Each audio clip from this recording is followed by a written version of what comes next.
Fellow finance fanatics, episode 14 of the 2026 Portfolio Challenge is finally here.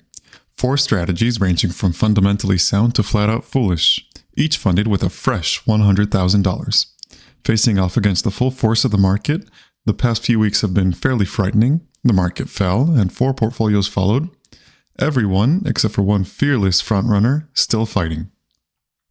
Yeah, you can see deep value here is above. The market did bump up slightly since last week, about 3%, and basically everything followed. Disclaimer, this is for entertainment and educational purposes only. I am not a financial advisor, and this is not financial advice. This is all done on a paper trading account, and these are all simulated trades with no real capital at risk. So today's itinerary, we're going to go over the portfolio's performances as usual, and then some of my watch list news. So Nike had earnings this week. I want to comment on Micron and Sandisk with their small recovery. I did sell my Cinemark, and I sold it because I wanted to buy ELF, not because of anything else. I've now got my eye on Shark Ninja, and last week I went on kind of a ramble about my strategy for the meme stock portfolio using Robinhood poor man's covered calls. So I decided to make a Monte Carlo simulation, and I just want to show that here today. So let's start out with the 2026 meme portfolio. This is my gut feelings, value picks, high IV. IV is implied volatility. As you can see, not much difference. Sandisk is just higher than last week, but everything else except for ELF replaced Cinemark here. And since it hasn't really moved the past 2 days, then the dollar amount is basically the same. Then here's my 2026 portfolio total earnings so far. Most of these are already closed. Robinhood is still open and it's down. Celsius is now closed. And Sandisk and Micron are 2 of my bigger earners, with Cinemark that I just now closed being right up there with them. This is my deep value portfolio, which is just a pure forward PE play with some guardrails regarding size of the companies. I sold my FANG. I believe this was FANG. Yeah, my FANG. This was very profitable, so I sold it. And I am now very heavy cash, but I rescanned and I didn't find anything. And here's my profits and losses. Only one of these I think I already sold. And these 3 I'm already out of, with Siri looking like it's going to be the next one. My choice value portfolio. So these are my value formula picks, basically my price targets and conviction. So these are all weighted by my conviction. So Micron, Robinhood are the 2 bigger ones here, with Sandisk and Meta and Nvidia being runner-ups to them. And TSM we'll see, I believe they have earnings next week or in 2 weeks. So we'll see what I do with that. And I'm still holding on to a bit of Celsius here just for fun. Actually, I should replace this Celsius with ELF here, now that I think about it. I think I will this week. Yeah, as you can see, it's mostly losses, with most of these already being closed out. But Celsius and Robinhood are still open. I will close Celsius this week, and I'm very bullish on Robinhood, so hopefully we'll be able to make all of this back. And my meme stock portfolio, Robinhood is down immensely, with GameStop having a big early lead for us. I already closed this position to buy Robinhood, so not much to say here. So just a quick comment on Nike earnings, because it is on my watch list. I'm not holding it anywhere, I think, right now. So the old price target was 44.5. The new price target is 47. I believe they are at 41 right now. Okay, no, never mind. They're at 44. So they are right at my old price target. It's a good thing that, I did sell them in the 50s, I believe. So the new price target is still under 50. I'm not going to enter this anytime soon, probably. The revenue, it went down, but their shoe sales did pick up in the US. And I do think the market overreacted to what happened. And if it drops significantly further, I will buy more. But to be honest, I am not super bullish on Nike right now. I think very long term, sure, but for this challenge, which is just this year, I think I can find better alpha and better beta elsewhere. I wanted to touch on Micron and Sandisk again. So Micron did keep dropping this week. Micron is down to 366 this week, and Sandisk is back up to 700, which is fantastic. It is near all-time highs of 770. It's 10% away, but when you take a look at these are daily moves, by the way. Up 9%, up 10%, minus or down 7%, down 8%. So, I mean, it knows how to move 10% per day, right? Which is why I also think that 1,000 isn't an insane price target for Sandisk right now in this current environment. So the price targets are still strong. I am very highly convicted about them, which is why they're my biggest holdings in multiple portfolios. And I think that the market is starting to realize that their forward PEs are kind of absurd. So very bullish. Let's keep going. And I also want to say that this is why I bought the duopoly of them. The duopoly meaning the American market that can produce RAM. And not just a single one of them. Even though Micron has a higher percentage price target than Sandisk, I'm very highly convicted on the entire market of RAM and not necessarily just the one company. So this is just splitting my risk, and so far it's going pretty well. Cinemark, why did I sell? So my price target is 41, and that is in line with, well, not all the way in line, but stockanalysis.com's price target is 33. And Morningstar's price target, it's a quantitative price target, but their price target is 37.5. So I don't think I'm super far off, but the stock isn't super volatile. CNK. Yeah, Cinemark. Yeah, so the stock isn't super volatile. I just showed you Sandisk, which had 10% moves. A 2% move for the stock is pretty large. And so while I am very bullish on them, and I would keep holding them, but they only have a 30% increase based on my price target. Only. I say only, right? Which is funny. But ELF, which is what I bought instead of it, you can just tell here by looking up here. That's what I'm looking at. You can see that it has significantly larger moves. And right now it's at a localized, very localized low. You have to go back to April of last year during the tariffs to this low. And this is a much better company than it was back then. The same management though. And so I am still very bullish. I do think they can easily reach 90 this year, probably even in the next 2 months. Basically, the second the war ends, everything's going to go up. So Cinemark will also go up. But I think that this can go up 50%. Whereas Cinemark is only going to go up maybe 10% in that time. So I basically just bought ELF instead of Cinemark. And it is the least conviction stock. So that's why I chose to sell this one instead of sell partial shares from Micron and Sandisk. So ELF, I just talked about that. My price target is 90. I bought at a decent price. I believe it was 62 here. And I am very excited this time to hold it. I am not going to be selling covered calls this time. Last time I got in, I believe I sold covered calls and I was out mid-70s, something like that. So I am very excited for ELF. This is a steal deal right here, to be honest. I don't see it staying this low for very long. And if it goes even deeper, then I will double down. Let's just check their price target as well. And we can do Morningstar as well. Yeah, so their price target is 86.68 and their price target is 123. That's a bit high for me. As a price target for this year, that's a bit high. If we're talking 1 year out from now, maybe, but we'll see. This is a plus 100%.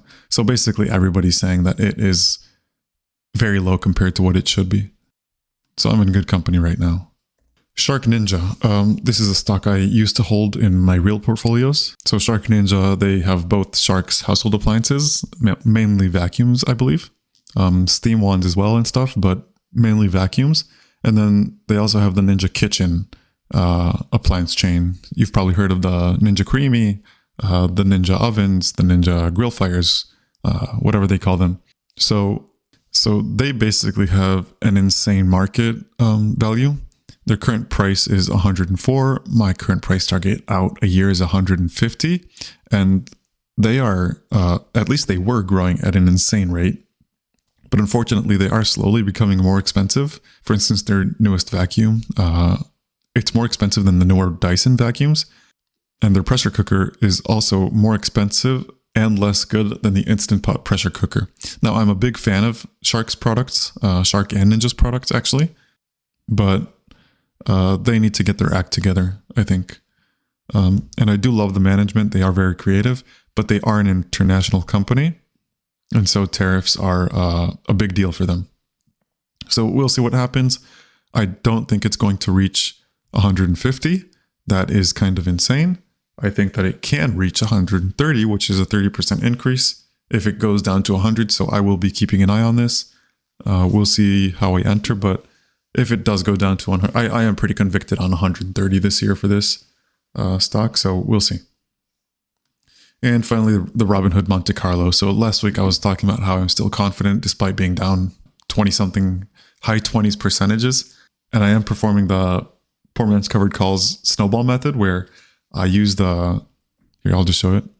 Yeah, so I sell weekly covered calls against it. This is out April 10th right now. And then I use the premium for that to buy another leap. So a leap is a call that's more than a year out. So at the 75 strike, this is a year and a half out, and this is the current price of the leap. So yeah, that's basically what I'm doing here, with the idea that it's going to snowball and eventually I'll get 50 or 60 contracts by the end of the year. And then this number needs to be significantly lower to break even. And I am bullish on Robinhood in general. So I do believe that this number will grow. So what I did, just to check my math and stuff, so I ran a Monte Carlo simulation. I'll show that in a second. I think it's very interesting. It might be very boring to some people. And basically, if you don't want to stay and watch that, the gist is that the current optimistic target for the break-even point, $100,000, is May 7th, 2026, with the current bear target, meaning if things go really bad, right? Robinhood keeps dropping. I can't get good premium. The volatility drops significantly. Things like that. That's still December. So it's still going to break even this year based on the simulation. And my average target date is mid-July. That actually tracks baseball, huh? So that actually tracks basically with the 4th of July, which I think Robinhood is going to be the trustee for the Trump accounts. I did not input that into the simulation, but I do like how that lines up. So let me show you the simulation real quick. Okay, so this is the simulation. So we're opening up this week, this past expiry. This is the expiry date of my options, the days left to the expiry date. And then I input a random normal generator here, which gives me a z-score, which I then multiply in the Black-Scholes equation. So these are Black-Scholes variables, D1 and D2. And they come together along with the price, the simulated Robinhood price here.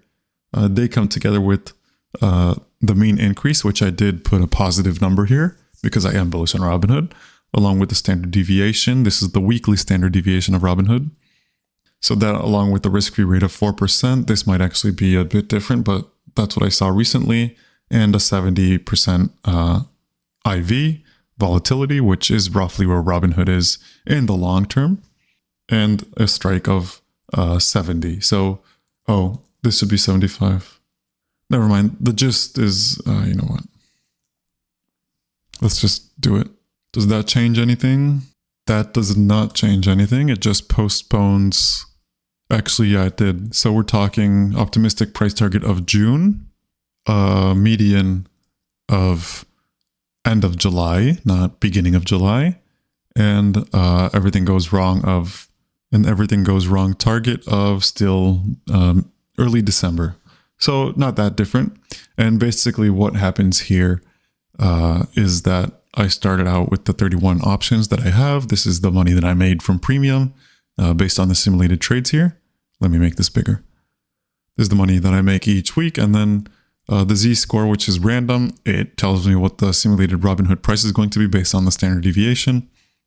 And so basically this is random, right? So here I'll show it again, but you can basically see that this changes. So I'm running a simulation right now, and this basically changes everything together except for the options averages, because that's a different simulation. And so, yeah, as you can see, this is a z-score of 1.71, which is really high, and it jumps around 10%. This is a z-score of a bit higher, so it goes a bit higher, it goes a bit higher. This is a significant drop. It drops 15%, right? So basically a Monte Carlo is just, I'm simulating it 1,000 times, and this is what I get. And what I'm trying to say here is that the simulation with the minimum Robinhood price of $60, by the way, minimum of $60, and a positive general direction for the year, it will break even. That's all I was trying to say. That this is what it's trying to show. I could make a much more pessimistic one with 50, for instance, and a 0%. Actually, we can run that. Let's run that. You know what? Let's go negative 0.1. And let's also change this to 50, which is going to be the new minimum. And let's rerun this. Okay, let's see. Do I still break even? Yes, I do. The average break even is in October. The optimistic break even is in... Is that June? Yeah, that's June. So, yeah, basically what I'm trying to say is that it should break even this year unless things go terribly wrong. As you can see here, this is actually just dropping the bad one. But we can always fix that, so I'm not too worried. So yeah, pretty interesting simulation. I like doing it. This is very interesting. So thank you guys for listening. I will see you guys next week, and good luck this week. Bye-bye.